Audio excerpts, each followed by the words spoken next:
আমি তো নিজেরটা নিয়ে কেয়ার করি না, আমি তো লোকেরটা কেয়ার করি। আমি যদি নিজেকে নিয়ে ব্যস্ত থাকি, আমি কি আজ পর্যন্ত বুলেট প্রুফ গাড়ি চড়ি? আমি নিই না তো। আমার বুলেট প্রুফ গাড়ি বুদ্ধদেব বাবুকে দিয়ে দিয়েছিলাম, মনে রাখবেন। আমার বুলেট প্রুফ গাড়ি আমি নিজে কখনো চড়ি না।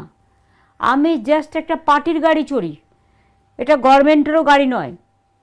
আগে যে ছোটোগুলো ছিল ওগুলো সব মিলিয়ে মিশিয়ে পার্টি থেকে এই গাড়িটা কেনা হয়, এবং এটা হচ্ছে স্করপিও, এবং যেটা হচ্ছে পার্টির গাড়ি। এবং আমি গভর্নমেন্ট থেকে 1 পয়সা নিও না, ইভেন স্যালারিও নিই না। পার্লামেন্টের থেকে আমি কয়েক কোটি টাকা লুজ করেছি, বিকজ আমি 15 বছর ধরে পেনশন নিতে পারতাম। আমি 7টা এমপি, অ্যাকচুয়াল হিসেবটা আমার কাছে নেই, কয়েক কোটি টাকা হবে। আর যেদিন থেকে আমি চিফ মিনিস্টার হয়েছি আমি 1 পয়সাও নিই না, এমনকি ডেলি অ্যালাউন্সও নিই না। এমনকি সার্কিট হাউসে গিয়ে যদি আমি থাকি, আমার কাছে বিল আছে সব, আমি সার্কিট হাউসের চাঁদার টাকাটা দিয়ে দিই,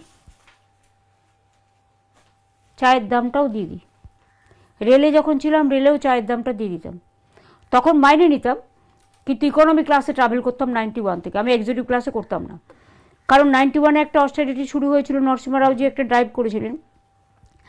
আমি দেখলাম এক্সিকিউটিভ ক্লাসে বসে কী লাভ, কিছু টাকা বেশি পাওয়া যাবে ডিএটিএ, কিন্তু